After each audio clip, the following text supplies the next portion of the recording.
Shalom saudara-saudara, saya bersyukur sekali, selamat pagi buat saudara-saudara. Hari yang sangat diberkati oleh Tuhan. Saya tahu saudara sudah menantikan hari-hari yang seperti ini. Untuk apa engkau ingin mendengarkan, bukan hanya sekedar pewahyuan daripada Tuhan, tapi apa yang harus diluruskan, apa yang akan terjadi dalam hari-hari hidupmu di hari-hari yang akan datang. Mari saya ajak saudara, karena kita akan bersama-sama dengan Tuhan kita saat ini, pada saat firman ini dilepaskan ataupun disampaikan, kita dengarkan. Mari kita berdoa. Bapa, terima kasih untuk anugerah yang kau berikan kepada kami. Roh kami disegarkan, jiwa kami disegarkan, dan kami mengalami kekuatan yang baru daripada Engkau sendiri. Dan hari ini kami mau duduk mendengarkan apa yang Kau mau perkatakan kepada hidup kami. Kami siap saat ini bagi Engkau Tuhan. Bapa, terima kasih karena Engkau bukan hanya meluruskan jalan kami, tapi Engkau memberikan kepastian kepada kami untuk apa yang harus kami capai. Dan kami tahu bahwa semua yang Kau perkatakan itu bisa digenapi di masa hidup kami, pada masa waktu kami.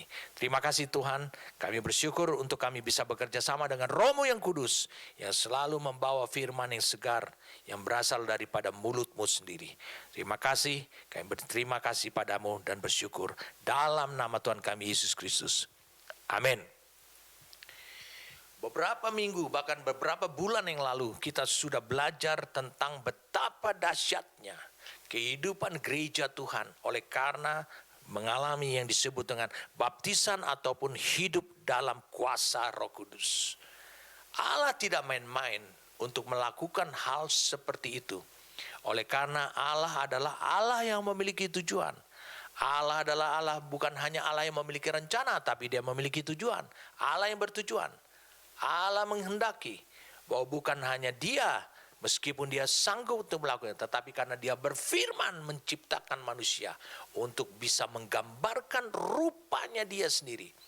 Meskipun Dia adalah maha tinggi, maha kuasa, dan maha kudus, tetapi Dia memberikan kehormatan yang setara dengan Dia. Dia percaya kepada manusia yang diciptakan oleh Dia, yang diberdayakan oleh Dia, untuk bisa menggambarkan rupa Dia yang maha tinggi, yang maha kuasa, dan yang maha kudus. Saya mengajak kita untuk melihat salah satu firman Tuhan, apa yang ditulis oleh Rasul Paulus tentang bagaimana kuasa Roh Kudus itu bekerja di dalam hidup saudara. Saya katakan bekerja dalam hidup saudara sampai dia berkelimpahan keluar bekerja di luar daripada kehidupan saudara. Efesus pasal yang ketiga, ayatnya yang ke-20. Bagi Dialah yang dapat melakukan jauh lebih banyak daripada yang kita doakan atau pikirkan, seperti yang ternyata dari kuasa yang bekerja di dalam kita. Now to Him who by in consequence of the action of His power that is at work within us, is able to carry out of His purpose and do super abundantly, far over and above all that we dare ask or think, infinitely beyond our highest prayers, desires, thoughts, hopes, and dreams. Terjemahan bebasnya berkata demikian. Sekarang bagi Dia, atau untuk Dia, untuk Tuhan, yang dengan atau sebagai akibat dari kekuatan tindakannya yang bekerja di dalam diri kita, bagi Dia, untuk Dia, untuk tujuannya, mampu atau menjalankan tujuannya, mampu melakukan secara berkelimpahan atau berlebihan, jauh melebihi dan di atas semua yang kita berani minta atau berpikir, tanpa batas, melebihi doa, keinginan, pikiran, harapan, atau impian tertinggi kita. Saudara boleh berdoa, dan tentu saudara berharap seperti yang ada pada pikiranmu, seperti yang ada pada pengharapanmu, itu akan terwujud daripada Allah. Tetapi menurut ayat ini, Paulus memastikan buat hidup saudara dan saya, bahwa roh yang bekerja di dalam hidup kita. Saya ulangi, roh yang bekerja di dalam hidup kita, di dalam diri jemaat Efesus, itu akan mengerjakan lebih daripada apa yang kau doakan, kau harapkan, kau inginkan. Impianmu, lebih daripada impianmu. Lebih daripada itu. Mengapa? Karena roh di dalam diri kita, dia bisa mengetahui suatu kebutuhan lain yang dia temukan. Yaitu kebutuhannya Allah, saya ulangi, yaitu kebutuhannya Allah ada di dalam batinmu. Dia bekerja bukan hanya mengacu kepada apa yang kau doakan, apa yang tercetus pada pikiranmu, apa yang terungkap pada harapanmu, tapi dia bekerja berdasarkan kebutuhan Allah, kebutuhan sesuatu yang tidak bisa pikiranmu tangkap, perasaanmu tangkap. Dia bekerja untuk itu.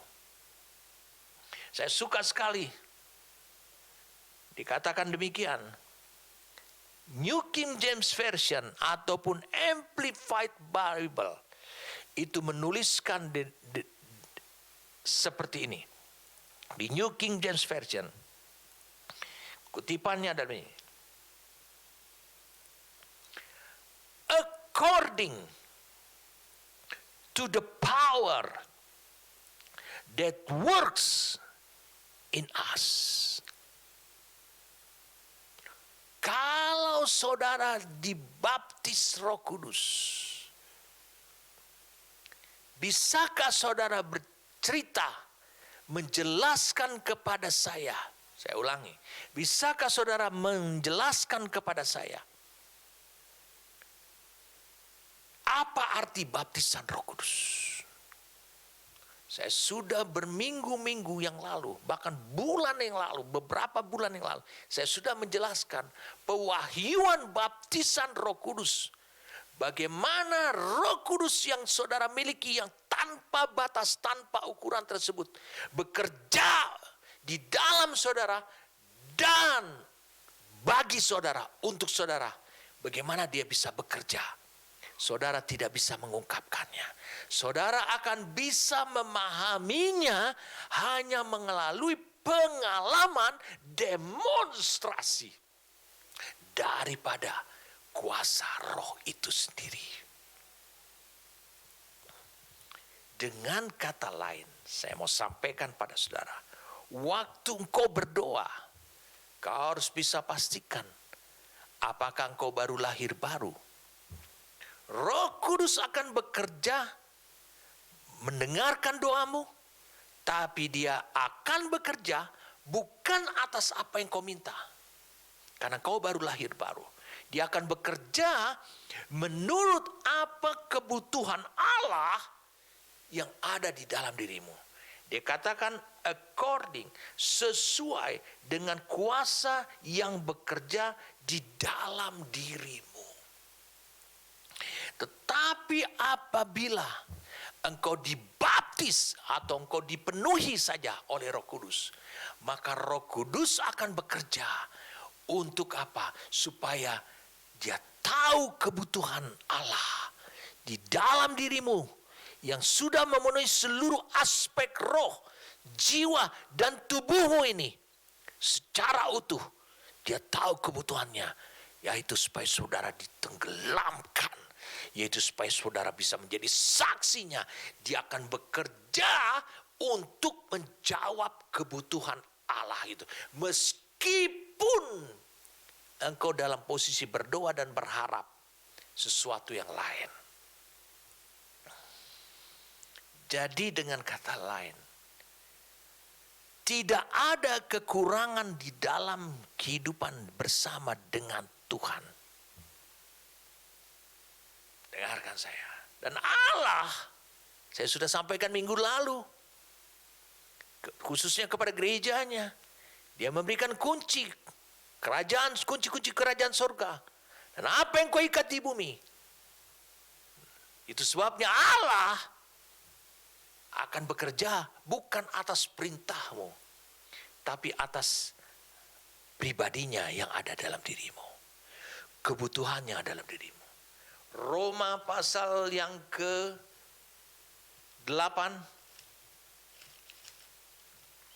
Roma pasal yang ke-8 ayat 26, demikianlah juga roh, ini yang dalam hidup saudara, kuasa yang dalam hidup saudara, membantu kita dalam kelemahan kita, sebab kita tidak tahu bagaimana sebenarnya harus berdoa, tetapi roh sendiri berdoa untuk kita kepada Allah. Dia tahu kebutuhan-kebutuhan dengan keluhan-keluhan yang tidak terucapkan, dan Allah menyelidiki hati nurani, yaitu bagian daripada roh, fungsi dari mengetahui maksud roh itu, yaitu bahwa ia sesuai dengan kehendak Allah, kebutuhan Allah, keinginan Allah, berdoa untuk orang-orang kudus. Jadi dia tetap berdoa. Makanya doa yang saudara doakan, kadangkala saudara menemukan dia melampaui dari apa yang saudara bisa lihat sebagai realitanya.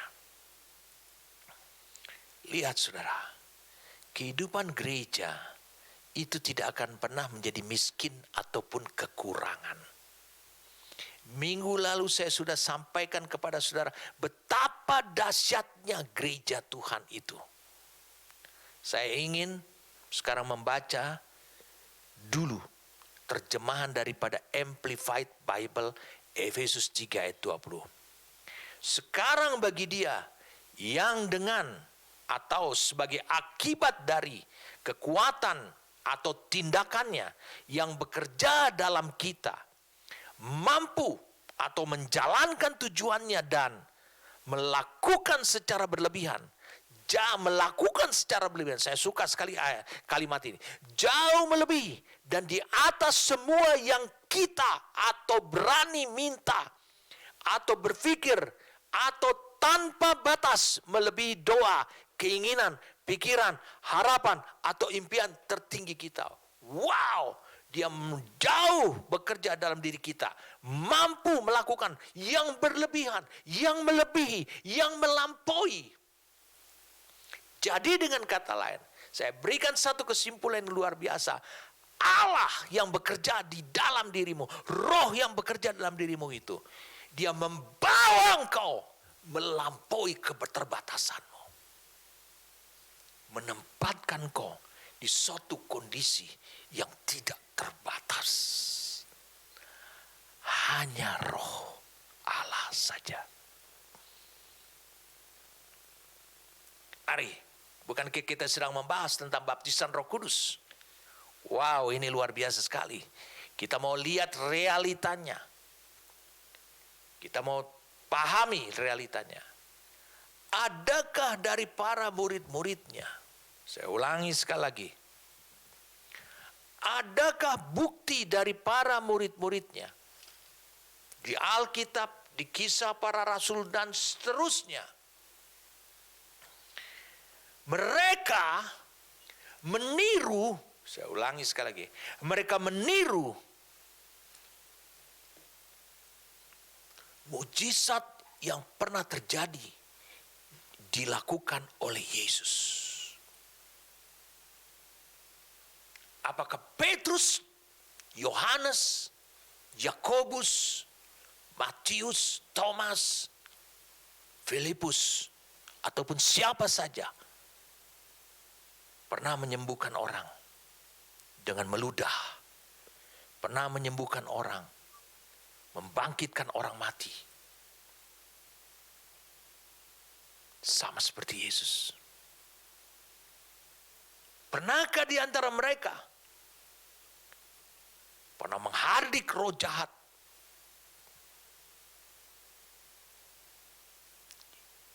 dari seseorang yang dirasuk roh legion? Pernahkah dari mereka menyembuhkan, membangkitkan Seorang anak muda yang mati, yang sedang menuju ke kuburan.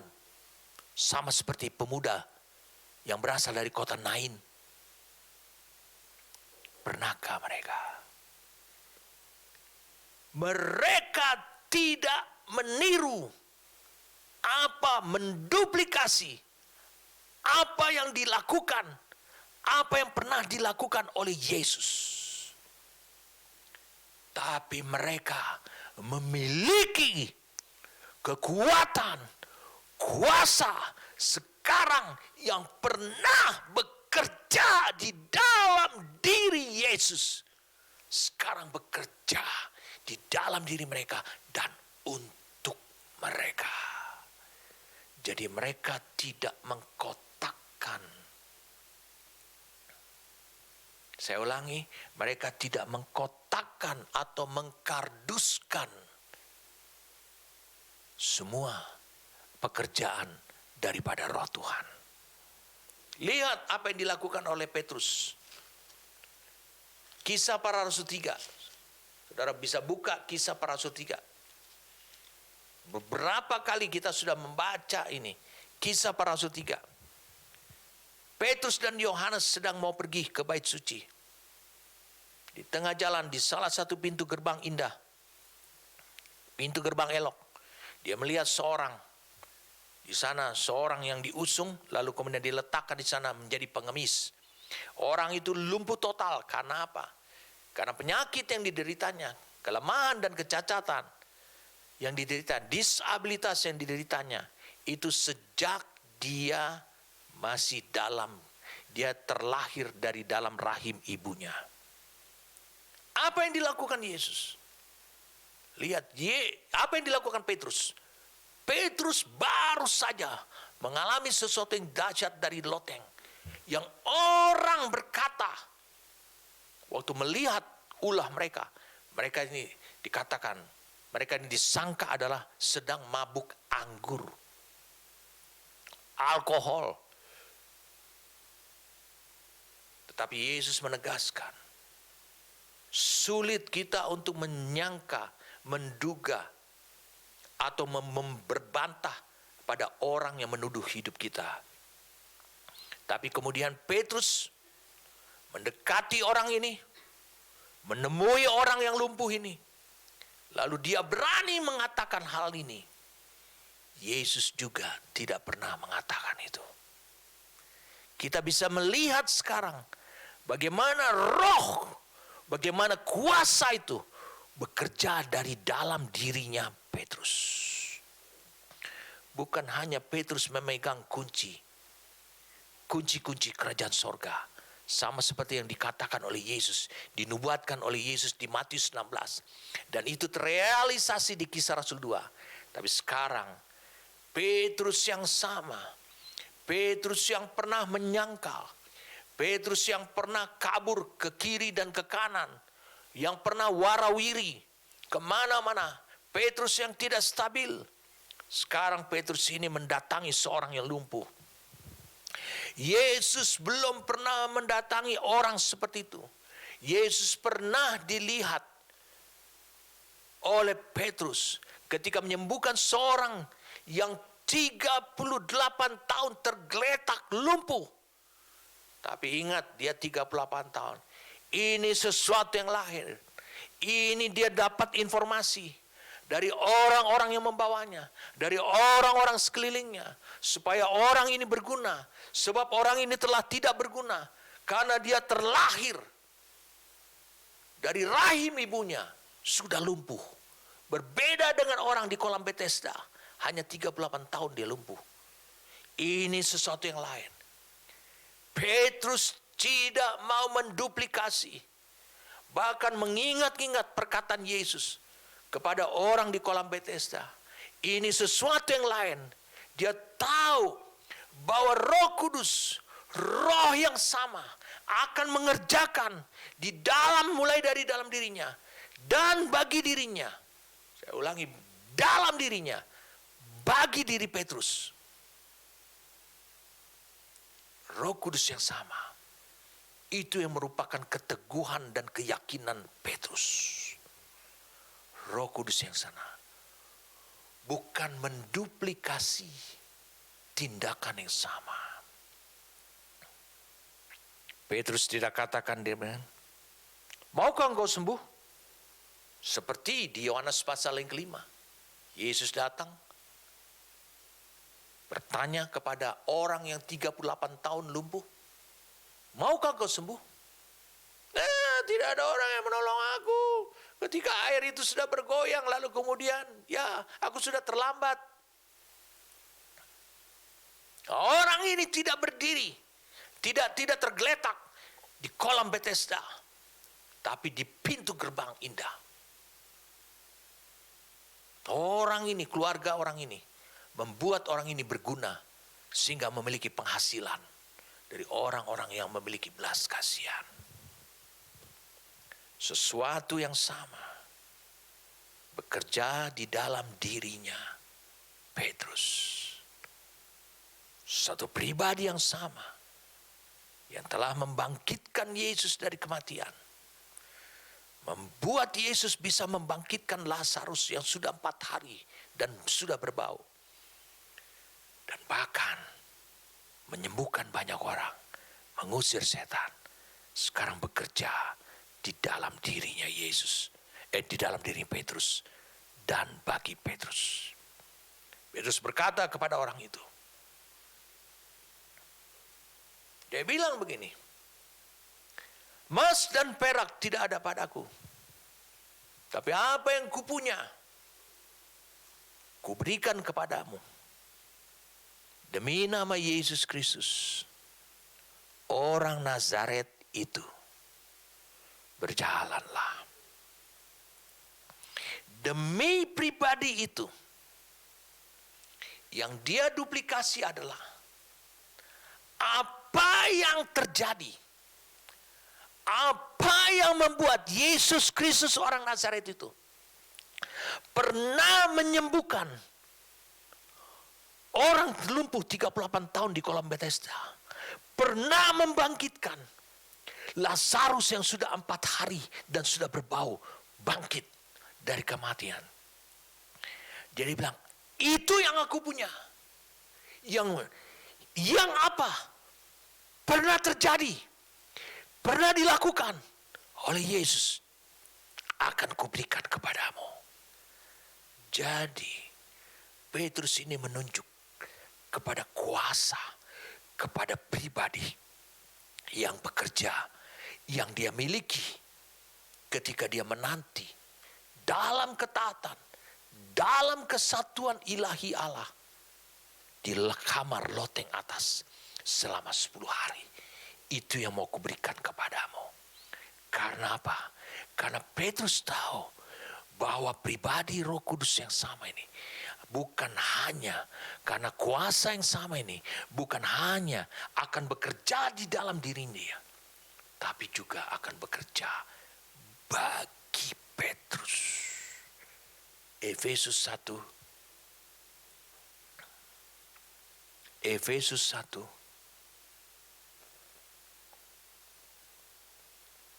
ayat 17.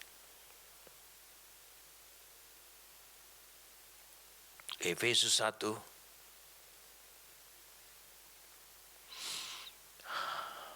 ayat 17.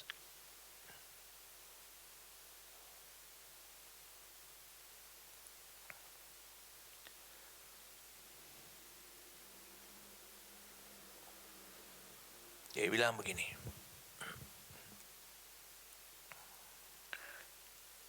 dan meminta kepada Allah Tuhan kita Yesus Kristus, yaitu Bapa yang mulia, supaya Ia memberikan kepadamu roh hikmat dan wahyu. Roh hikmat ini adalah kemampuan untuk mewujudkan, dan wahyu ini adalah untuk menerima firman itu secara, untuk mengenal Dia dengan benar, dan supaya Ia menjadikan mata hatimu terang agar kamu mengerti. Ini adalah roh pengertian, pengharapan apakah yang terkandung dalam panggilannya, betapa kayanya kemuliaan bagian yang ditentukannya bagi orang-orang kudus, dan betapa hebat kuasanya kau harus bisa mengerti. Hebat kuasanya bagi kita yang percaya sesuai dengan kekuatan kuasanya.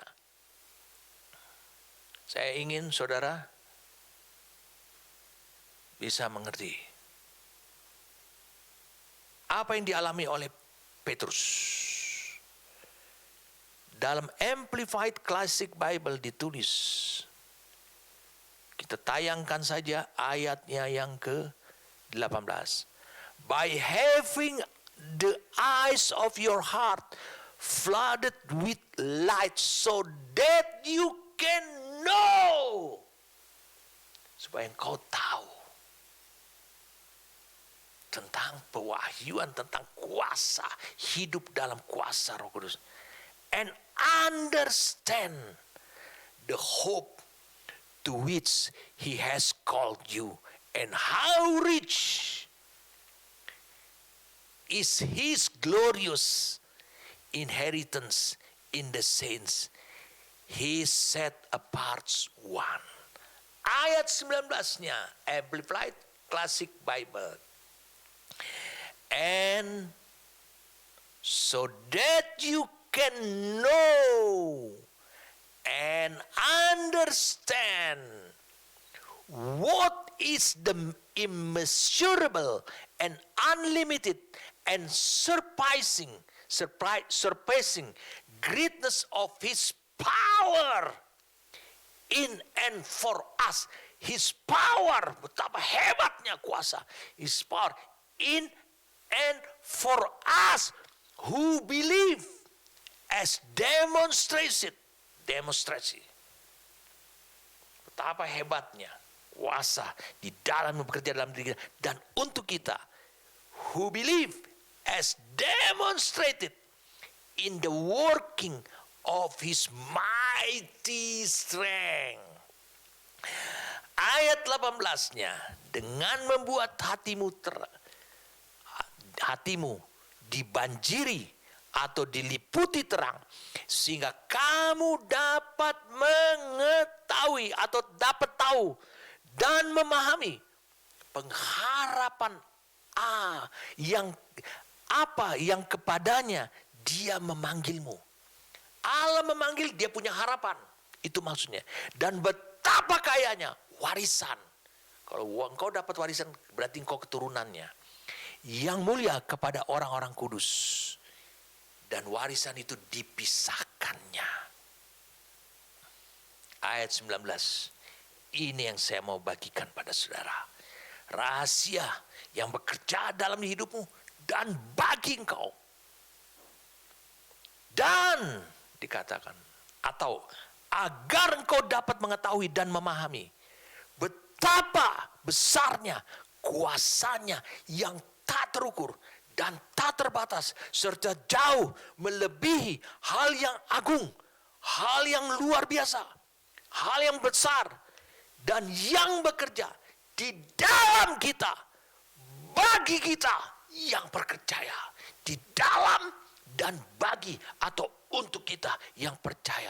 Sebagaimana kehebatan kuasa ini tidak bisa saudara ajarkan kepada orang lain, tidak bisa saudara berikan pelajaran kepada orang lain, tidak bisa saudara beritahu kepada orang, tidak cukup. Tapi sebagaimana yang ditunjukkan atau didemonstrasikan oleh pekerjaan kekuatan yang perkasanya, itu melalui demonstrasi, yaitu saudara alami.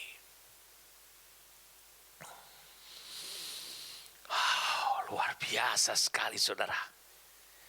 Jadi saudara bisa lihat Paulus mengungkapkan, memberitahukan apa yang sebenarnya terjadi yang berkaitan langsung dengan hidup saudara terhadap hidup orang lain. Dan prinsip inilah yang dialami oleh Petrus ketika dia sedang berjalan ke bait suci dan dia bertemu dengan seorang yang sudah tergeletak lumpuh, dan kelumpuhannya itu sejak dari dalam rahim ibunya. Wow, Ini luar biasa sekali saudara. Apa yang saya mau sampaikan kepada saudara, saya ingin melanjutkan lebih dahulu. Waktu Petrus berkata, dia mampu untuk berkata, emas dan perak tidak ada padaku, tapi apa yang kupunya, kuberikan kepadamu. Demi pribadi Yesus Kristus, demi Yesus Kristus orang Nazaret, demi apa yang dia miliki itu. Yesus Kristus adalah manusia, dia sebutkan orang Nazaret. Dia bilang, berjalanlah, itu yang kuberikan kepadamu. Apa yang dimiliki oleh Yesus, apa yang telah bekerja di dalam dan untuk Yesus, yaitu demonstrasi, yaitu kuasa Roh Kudus yang tanpa batas dan tak terukur itu kuberikan kepadamu. Sebab apa? Sebab 10 hari aku ada di loteng. Roh Kudus bekerja sedemikian rupa, melebihi nalar daripada Petrus. Sehingga Petrus memiliki kekuatan untuk berkata, emas dan perak tidak ada padaku, tapi apa yang kupunyai kuberikan kepadamu. Demi nama Yesus Kristus orang Nazaret, berjalanlah.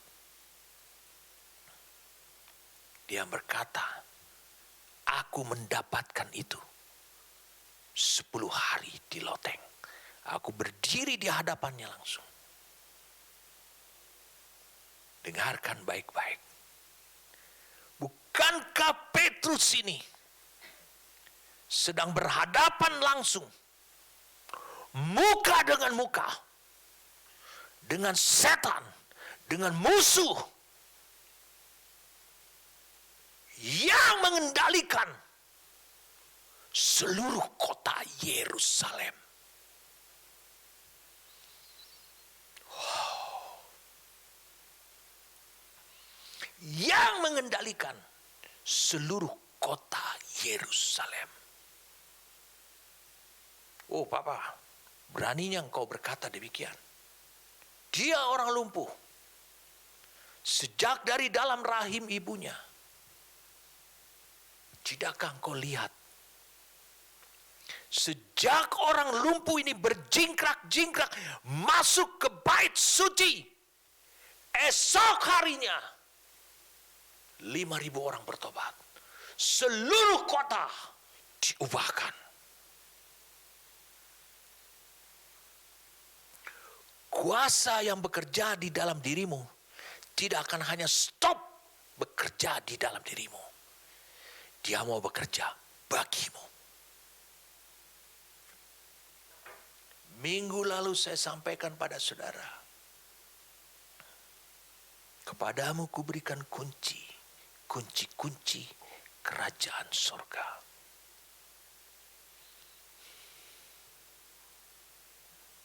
Kau harus bisa membuktikan bahwa kau memegang kunci.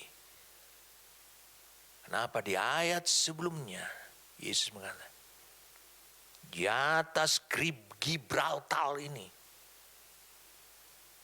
pulau karang ini, daratan karang ini, aku akan membangun jemaatku. Dia bilang, Petrus, maksudnya Petrus, dengarkan. Dan alam maut akan menyerbu dia. Engkau akan berhadapan muka dengan muka dengan seluruh batalion, dengan seluruh kekuatan, dengan seluruh persenjataan, muka dengan muka dengan setan dan semua dengan sekutunya.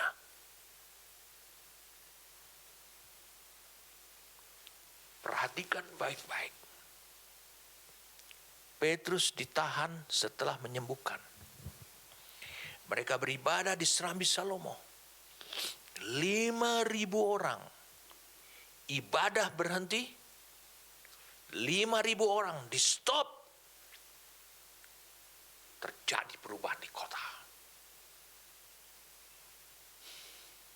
Banyak orang tidak menyangka bahwa orang lumpuh sejak dari dalam rahim ibunya ini tergeletak mengemis, dia dipakai sebagai kekuatan oleh si jahat untuk menghancurkan keyakinan satu kota. Dan kota itu adalah kota rohani, namanya Yerusalem. Allah menginginkan memberikan kepada engkau kunci, memberikan kepada engkau Roh Kudus yang sama, kuasa yang sama dari tempat yang maha tinggi. Dua hal ini kepada hidupmu untuk bekerja di dalam dirimu, supaya engkau tahu dia bekerja di dalam dirimu dan juga bekerja bagimu, dan itu untuk mengubah kota. Minggu lalu saya sampaikan kepada saudara, kau harus ingat apa yang saya sampaikan. Nasib kota ada di tangan gereja, bukan di tangan denominasi gerejamu, bukan di tangan gereja lokalmu, bukan di tangan gerejamu yang banyak sampai ratusan ribu orang jumlah cabangnya, bukan. Tapi dengan gereja yang dibangun oleh Tuhan. Seandainya Petrus dan Yohanes yang seperti ini pulang ke kampungnya, pergi ke negerinya, kembali berhadapan terus dengan musuh, dengan setan yang melumpuhkan, yang membuat keyakinan Yerusalem sama seperti yang membuat keyakinan Yerusalem itu. Meskipun orang tetap beribadah, tetapi mereka tidak punya keyakinan. Tidak ada yang bisa menyembuhkan orang ini. Mereka mulai membatasi Allah. Setan yang dihadapi oleh Petrus adalah setan yang berhadapan muka dengan muka. Dia tahu bagaimana menyelesaikan problem Yerusalem. Dia tahu bagaimana mengubah kota Yerusalem. Dia melihat seorang yang lumpuh. Dia tahu ini saatnya setan akan dihadik keluar. Pemerintahan Allah akan ditegakkan di sini. Harusnya yang jadi pertanyaan buat hidup saudara adalah hal demikian. Mari saja saudara bisa melihat. Kita cari sama-sama ayatnya.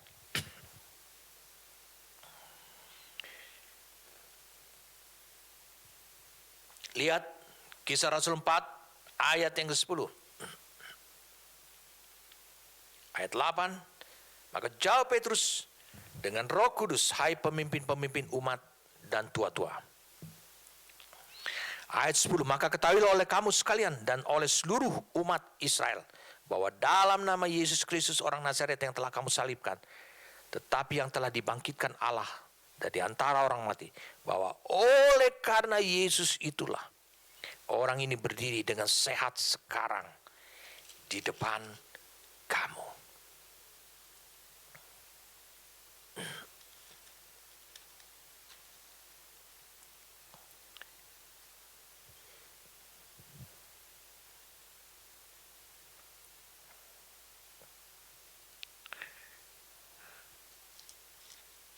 Mari kita lihat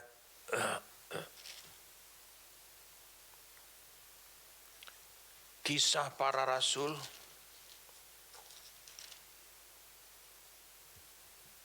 Kisah Para Rasul 5 ayat yang ke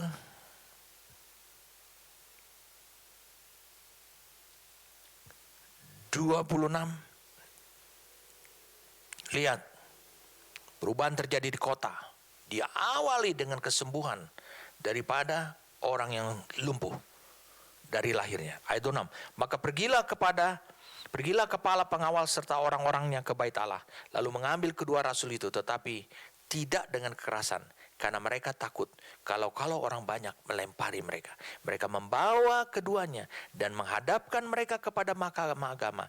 Imam besar mulai menanyai mereka, katanya dengan keras, kami melarang kamu mengajar dalam nama itu. Namun ternyata kamu telah memenuhi, dikatakan, Yerusalem dengan ajaranmu, dan kamu hendak menanggungkan darah orang itu kepada kami. Dia bilang, ajaranmu, seluruh Yerusalem telah penuh.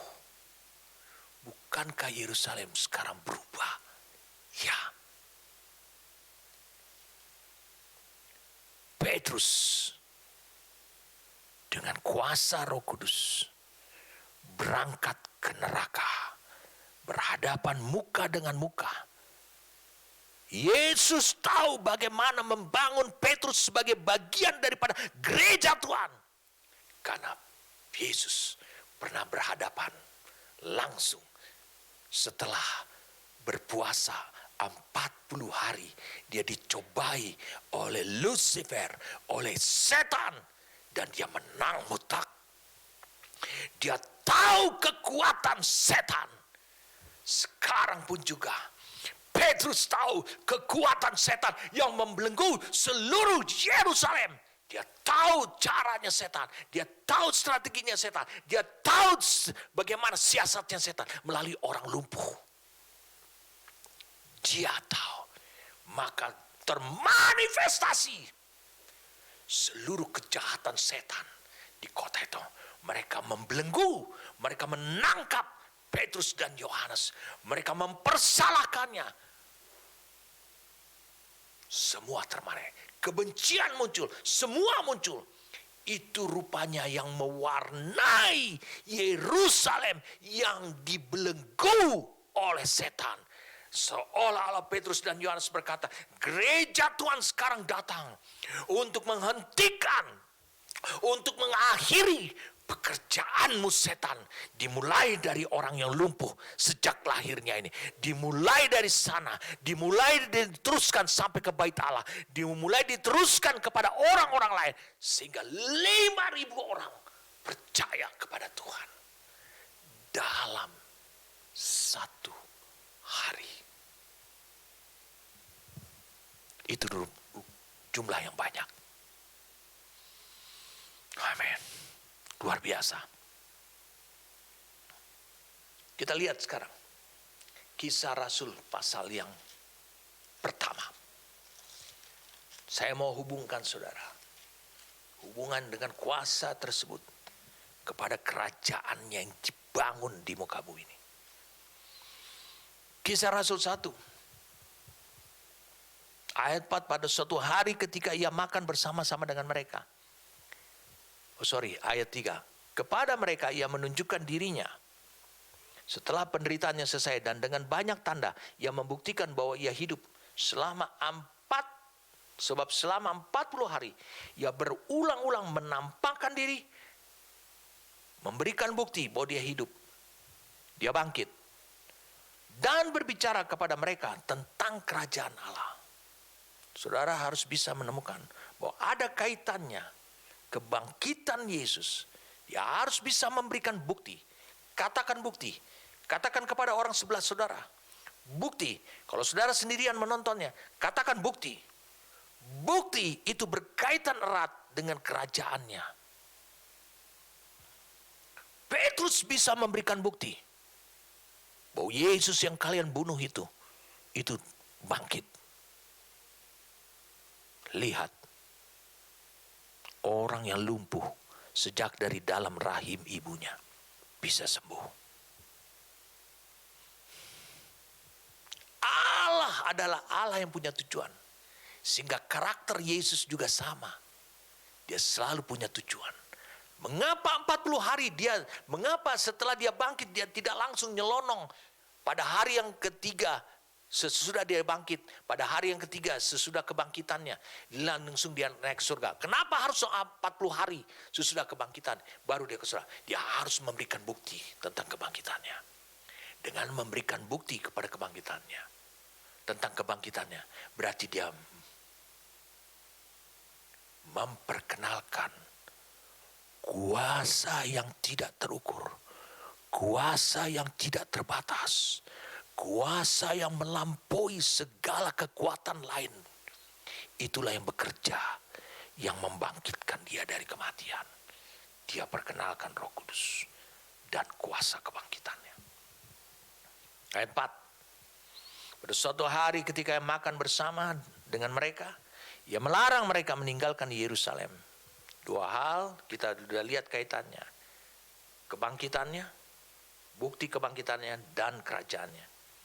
Pada suatu hari ketika makan bersama-sama dengan mereka, ia melarang mereka meninggalkan Yerusalem dan menyuruh mereka tinggal di situ, menantikan janji Bapa.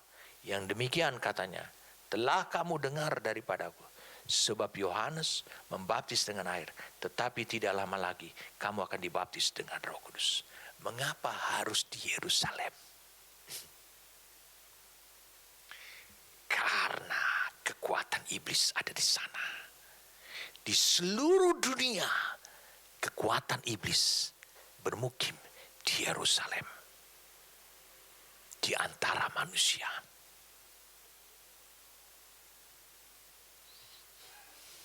Wow, luar biasa. Saya mengajak kita untuk membuka dulu Matius 12. Matius 12.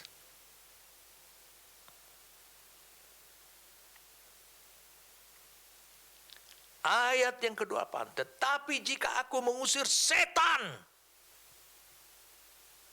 tetapi jika aku mengusir atau engkau atau saya mengusir, saudara mengusir setan dengan kuasa Roh Allah, maka sesungguhnya kerajaan Allah sudah datang. Kita cuplik ini sebagai peristiwa yang dialami oleh Petrus. Tetapi jika Petrus mengusir setan yang ada di Yerusalem, seluruh kekuatan setan, pentolan setan, jenderal-jenderal setan, panglima setan yang ada di Yerusalem, diusirnya dengan kuasa Roh Allah, yang dia katakan, emas dan perak aku tak punya, tapi apa yang kupunya, yaitu kuasa Roh Allah. Maka sesungguhnya kerajaan Allah sudah datang ke Yerusalem. Yerusalem segera berubah.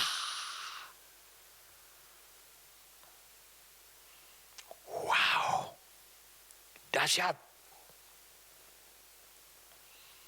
Yesus tetap di bumi 40 hari untuk memperkenalkan.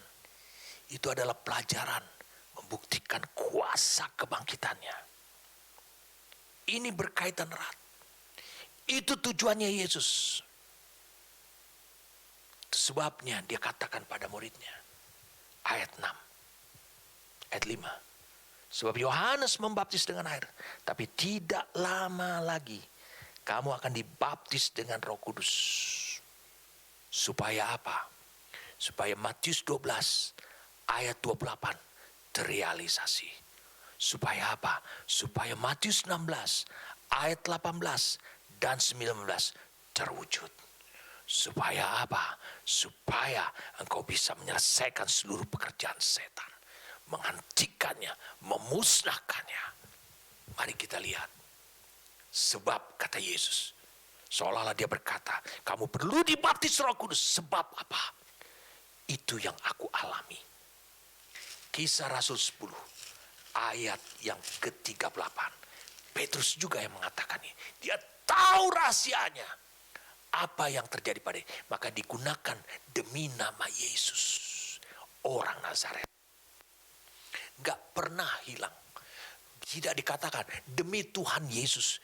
Demi nama Yesus orang Nazaret. Dia menunjuk kepada apa yang bekerja pada manusia orang Nazaret itu. Kisah Rasul 10 ayat 38. Petrus berkata itu, yaitu tentang Yesus dari Nazaret. Bagaimana Allah mengurapi dia dengan Roh Kudus dan kuat kuasa. Dua hal ini yang berjalan berkeliling sambil berbuat baik dan menyembuhkan semua orang yang dikuasai iblis. Iblis kalah total. Kalah total. Sebab Allah menyertainya. Yesus melanjutkan. Ayat 6 dikatakan, Kisah Rasul 1. Maka bertanyalah mereka yang berkumpul di situ, Tuhan, maukah engkau pada masa ini memulihkan kerajaan bagi Yesus? Yesus tepuk dahinya. Aduh, itu lagi. Jawabnya, engkau tidak perlu mengetahui masa dan waktu yang ditetapkan Bapa sendiri menurut kuasanya. Tetapi kamu akan menerima kuasa kalau Roh Kudus turun ke atas kamu, dan kamu akan menjadi saksiku. Di mana engkau akan menjadi saksiku, engkau akan menjadi bukti nyata. Engkau akan bisa membuktikan, meyakinkan saksiku di Yerusalem dan di seluruh Yudea dan Samaria dan sampai ke ujung bumi. Waktu Yesus mengatakan engkau menjadi saksiku di Yerusalem, kepercayaan orang di Yerusalem akan diubahkan. Dan itu yang terjadi. Hari pertama 3.000 orang setelah pencurahan. Hari-hari berikutnya 5.000 orang setelah pencurahan. Dan akhirnya sesudah itu Mahkamah Agama mengatakan kami mulai kehilangan order dan bisnis. Kenapa? Seluruh kota telah dipenuhi dengan pengajaran dengan Yesus, orang Nazaret itu. Begitu mengubah kota.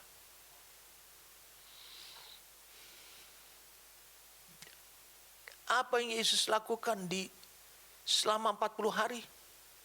Kisah Rasul 1 ayat 1-8 Yesus tunjukkan bahwa dia memanifestasikan kuasa kebangkitannya di situ selama 40 hari. Makanya dia katakan sebelum tugas itu selesai, dia tidak bisa datang kepada Bapa. Sebab dia harus bisa buktikan kebangkitannya. Setelah itu, di Bukit Zaitun, kalau engkau tahu di ayat 12, maka kembali rasul-rasul itu ke Yerusalem dari Bukit Zaitun yang disebut Bukit Zaitun, yang hanya seperjalanan sabat jauhnya dari Yerusalem. Setelah itu di Bukit Zaitun, dia berkata dalam Matius 28, ayat yang ke-18, Matius 28, di Bukit Zaitun, sebelum dia terangkat ke surga, dia berkata di Bukit Zaitun itu, Yesus dikatakan ayat 16, dan ke-11 murid itu berangkat ke Galilea, ke bukit yang telah ditunjukkan Yesus kepada mereka. Dan ketika mereka melihat dia, mereka menyembahnya, tetapi beberapa orang ragu-ragu. Walah, Tuhan tidak peduli. Tuhan tidak peduli apa yang terjadi pada dirimu, apa yang ada padamu, tetapi dia peduli. Tuhan memiliki kekuatan untuk di apa yang dia bisa lakukan untuk kehidupan saudara. Ayat 18, Yesus mendekati mereka dan berkata, kepadaku telah diberikan segala kuasa di sorga dan di bumi.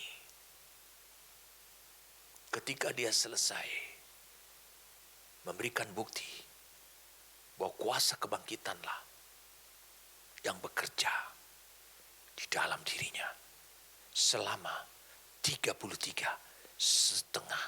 tahun lamanya. Karena itu katanya, pergilah, jadikanlah semua bangsa muridku, dan baptislah mereka dalam nama Bapa dan Anak dan Roh Kudus, dan ajarlah mereka melakukan segala sesuatu yang telah kuperintahkan kepadamu. Dan ketahuilah, aku menyertai kamu senantiasa sampai kepada akhir zaman. Sebelum Yesus terangkat ke surga, dari Bukit Zaitun, dia memberikan perintah agar pergi ke seluruh dunia. Karena apa? Karena segala otoritas di surga dan di bumi telah ada di tangan Yesus. Jadi orang yang memberi perintah itu selalu mengaitkan kepada otoritas yang dia miliki. Jadi ini berkaitan erat antara kerajaan Bapa dengan kuasa kebangkitannya. Otoritas yang dimiliki Yesus adalah termasuk yang dikatakan di ayat 18 ini. Otoritas yang dimiliki Yesus adalah termasuk dia menerima, otoritas dia menerima Roh Kudus dari tangan Bapa. Kisah Rasul 2 ayat 33. Waktu Petrus menjelaskan ayat 32, Yesus inilah yang dibangkitkan Allah. Dan tentang hal itu kami semua adalah saksi. Dan sesudah ia ditinggikan atau dinaikkan oleh tangan kanan Allah dan menerima Roh Kudus yang dijanjikan, dia menerima. Dia berhak, dia punya otoritas untuk menerima Roh Kudus yang dijanjikan itu. Maka Yesus langsung teringat. Karena yang pergi ke sorga bukan hanya roh Yesus. Yang pergi ke sorga Yesus dengan tubuhnya, dengan jiwanya. Dia teringat. Dia ingin apa yang terjadi pada apa yang terjadi itu sama juga terjadi pada muridnya. Apa yang dimiliki oleh dia itu juga dimiliki oleh muridnya. Apa yang dialami oleh dia, proses apa yang dialami itu juga dialami oleh para muridnya. Dia menerima Roh Kudus. Kemudian apa yang dikatakan? Dan menerima Roh Kudus yang dijanjikan itu. Dan menerima Roh Kudus yang dijanjikan itu. Maka dicurahkannya, bukan Bapa yang menyurahkannya, tapi Yesus yang menerima saat itu. Apa yang kamu lihat dan dengar di sini. Amin. Luar biasa.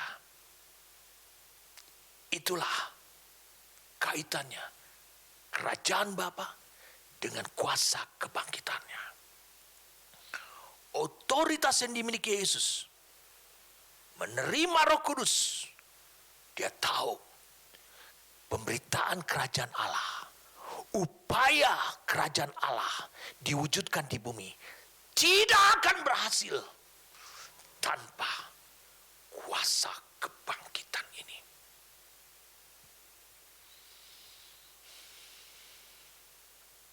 Saya mau beritahu pada saudara, mengapa Yesus 40 hari dia harus memberitakan, membuktikan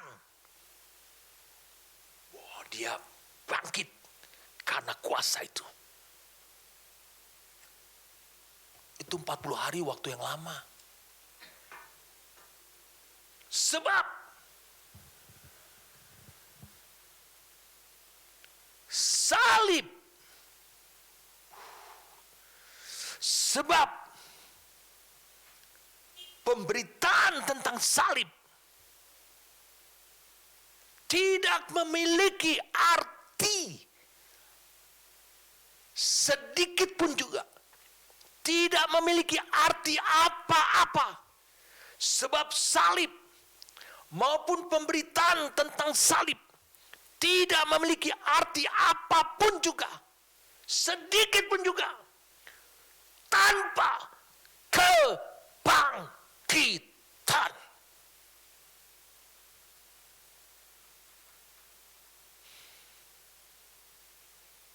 Amin. Sebab dengan kebangkitan itu adalah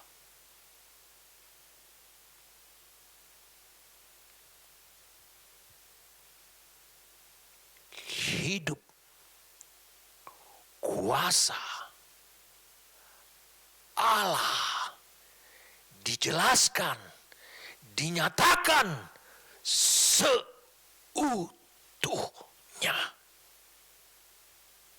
hanya dengan kebangkitan.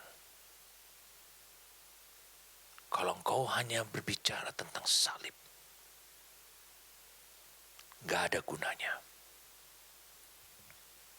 Jadi 40 hari Yesus memberikan pembuktian apa yang dituntut oleh Bapa, apa yang dijanjikan oleh Bapa, apa yang dinantikan oleh banyak umat manusia, yaitu tentang Roh Kudus. Dia harus bisa membuktikan bagaimana hebatnya Roh Kudus itu bekerja di zamannya seperti ini. Itu sebabnya dikatakan, tanpa kebangkitan, salib gak ada arti apa-apa. Salib tidak akan pernah bisa untuk mewujudkan kerajaan Allah di muka bumi ini. Salib tidak akan pernah bisa untuk menyelesaikan, mengakhiri kekuatan iblis. Karena apa? Iblis dihancurkan melalui kematian Yesus. Tapi dunia, kekuatan dunia akan merebak pada kehidupan banyak orang lagi. Amin. Betapa luar biasanya. Jadi 40 hari Yesus memberikan pembuktian tentang janji Bapa. Makanya dia katakan ini. Kamu akan menerima kuasa itu. Karena aku sudah tunjukkan kepada kalian. Waktu Yesus berkata demikian, di Kisah Rasul 1, tetapi kamu akan menerima kuasa. Di Kisah Rasul 1 ayat yang keempat, ayat yang kelima, tidak lama lagi kamu akan dibaptis dengan Roh Kudus. Waktu Yesus menyebutkan Roh Kudus, waktu Yesus menyebutkan Roh Kudus di Yohanes 20, terimalah Roh Kudus, ayat 21, 22. Waktu Yesus menyebutkan, yang ada di hati pikiran Yesus saat itu adalah Roh Kudus yang sama yang akan kalian terima, bukan Roh Kudus yang lain. Jadi jangan berharap kalian akan melakukan KW2, KW1, ataupun KW berapapun juga. Kalian akan dipenuhi. Kalian akan ditenggelamkan. Kalian akan lihat kuasa yang bekerja, betapa dahsyatnya kuasa yang bekerja di dalam dirimu dan bagi engkau. Itu adalah dari Roh Kudus yang sama, yang memenuhi aku, yang kumiliki tanpa batas dan tanpa ukuran. Jadi Roh Kudus yang sama yang membangkitkan Yesus dari kematian, itu sekarang tinggal di dalam dirimu. Jadi dikatakan dalam Roma pasal yang ke-8, itu akan menghidupkan kefanaanmu atau hal-hal yang tidak kekal dalam dirimu. Itulah Roh Kudus yang akan menenggelamkan saudara.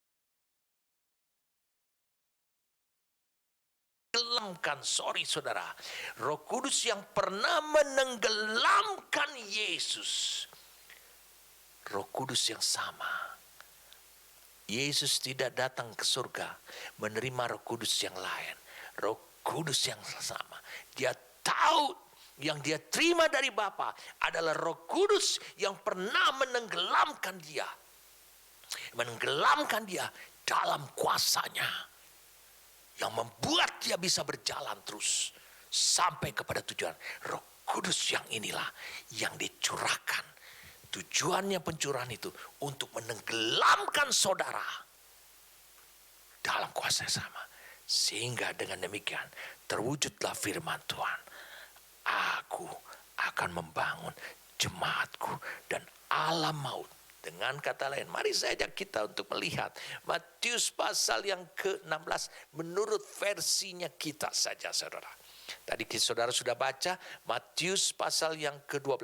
Sekarang Matius yang ke-16 menurut versinya kita. Menurut versi saya. supaya saudara bisa mengerti. Dia bilang begini, ayat 18, ayat 17. Kata Yesus kepadanya, berbahagialah engkau Joni, sebab bukan manusia yang menyatakan itu kepadamu. Itu membuktikan melainkan Bapa-Ku yang di sorga. Karena Roh Kudus bekerja di dalam dirimu. Tetapi tidak cukup Roh Kudus itu. Roh Kudus itu kemampuannya bukan hanya bekerja di dalam dirimu. Kita masih di ayat 17. Sekarang kita lihat dalam tayang ayat 18. Dan aku pun berkata kepadamu Joni. Dia bilang begini. Engkau adalah satu zat. Satu unsur. Disebut adalah batu karang. Pecahan bongkaran batu karang itu sama dengan zatnya sama dengan gunung batu karang. Tetapi di atas engkau yang berdiri, engkau yang hidup dengan zat yang sama, unsur yang sama, kekuatan yang sama, kuasa yang sama, yang bekerja di dalam Gibraltar, Pulau Karang. Di situ aku akan membangun jemaatku, gerejaku. Dan kau akan lihat apa yang kubangun. Dan itu pernah dialami oleh Yesus sebagai batu karang atau Gibraltar ini. Kau akan mengalaminya. Bertemu muka dengan muka. Dalam kelemahan tubuh setelah 40 hari lapar. Bertemu muka dengan muka dengan kepala negara neraka. Kepala pemerintahan neraka. Langsung muka dengan muka. Joni, kau akan bertemu. Dan engkau akan membuktikan seperti apa yang kualami. Dengan zat yang sama, kuasa yang sama yang kau terima, kau akan bisa membuktikan. Mereka tidak bisa berkuasa. Dengan kata lain, ini kata-kataku. Mereka tidak berkutik terhadap engkau. Apa yang sudah tatanan yang sudah mereka bangun, setan bangun. Kekuatan itu bangun. Berabad-abad lamanya. Tidak bisa diubah. Joni, kau akan bisa mengubahnya. Bagaimana aku bisa mengubahnya? Yesus berkata, kepadamu kuberikan kunci-kunci kerajaan surga. Engkau punya wewenang, engkau punya otoritas, engkau punya akses tanpa izin, karena izin itu adalah hidupmu. Yaitu kunci Daud, kunci maut, dan kunci kerajaan maut. Apa saja yang kau ketahui terlarang di sorga dan kau lihat itu dipraktekkan di kotamu, dipraktekkan di negerimu. Kau stop, kau katakan, dan itu akan terjadi. Dan apa saja yang sudah dilepas berkat kehidupan, pemerintahan ilahi nyala, kehidupan yang benar sudah dilepaskan di surga, disetujui di surga. Kau lihat, itu sudah terjadikah di kotamu, di negerimu, di lingkunganmu? Kalau belum, tinggal engkau katakan saja. Dan itu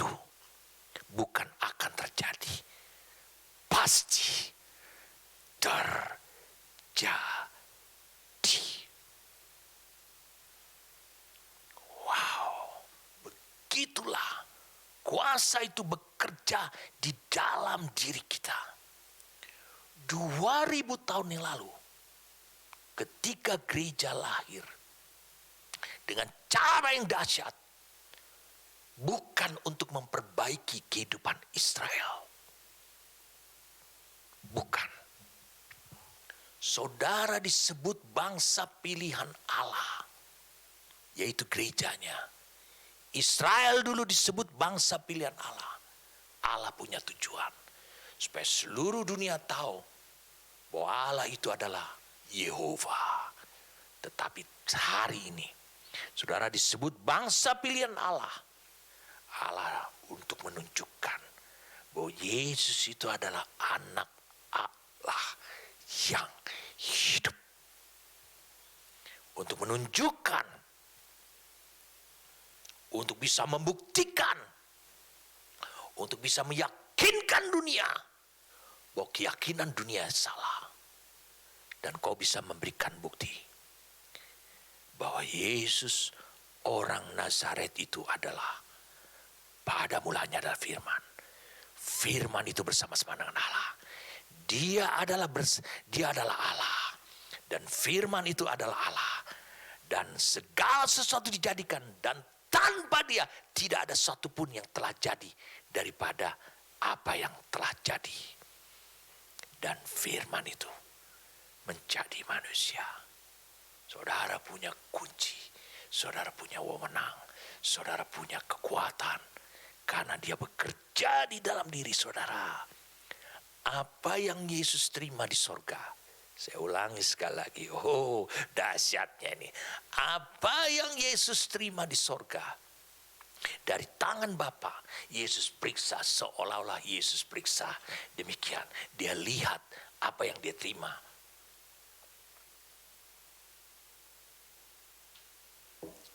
Yesus melihat apa yang dia terima.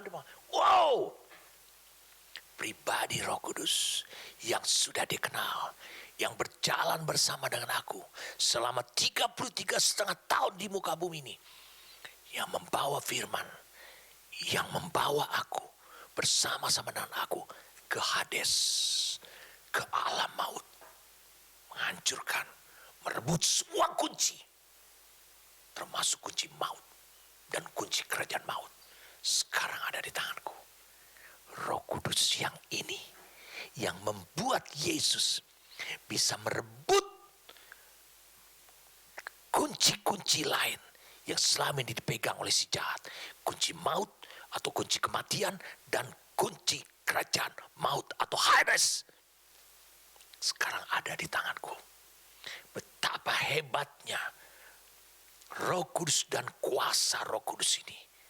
Kalau begitu, yang sama ini aku akan curahkan.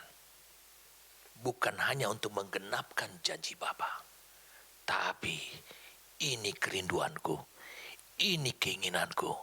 Itu sebabnya Paulus menulis, dalam segala hal ia ingin disamakan dengan saudara-saudaranya. Diberkatilah engkau sebagai saudaranya Yesus. Diberkatilah engkau sebagai gereja yang dibangun oleh Yesus Kristus. Dia adalah Petra. Itu sebabnya dia ingin membangun kau sebagai Petrus. Dengan unsur yang sama.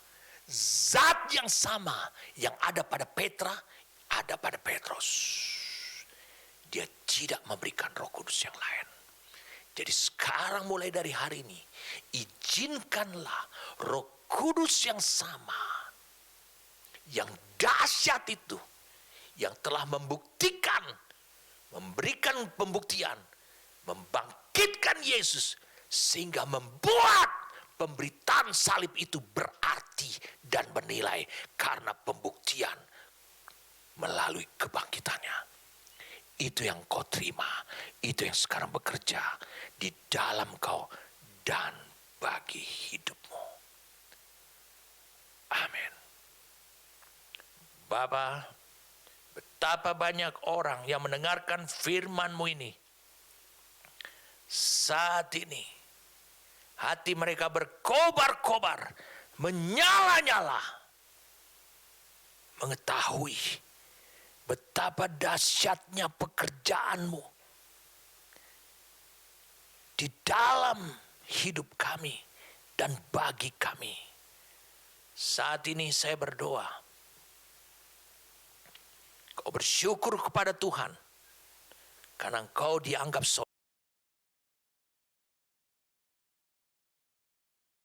engkau bagian daripada kehidupan yang akan dibangun menjadi gerejanya. Terimalah saat ini juga anugerah yang kau akan miliki. Terimalah daripada Tuhan saat ini juga. Bagaimana Roh Kudus akan bekerja. Bagaimana kuasa dari tempat yang maha tinggi akan bekerja di dalam engkau. Bukan hanya memenuhi engkau, tapi dia juga mau bekerja demi engkau, yaitu menenggelamkan engkau. Terimalah saat ini juga. Bapa, terima kasih untuk anugerah yang kau berikan pada kami. Kami bersyukur untuk anugerah ini. Kami memahami, kami tahu. Sekarang kami tahu betapa dahsyatnya kerjaan daripada Roh-Mu yang kudus di dalam hidup kami. Terima kasih Tuhan. Kami bersyukur padamu. Dalam nama Tuhan kami Yesus Kristus. Amin.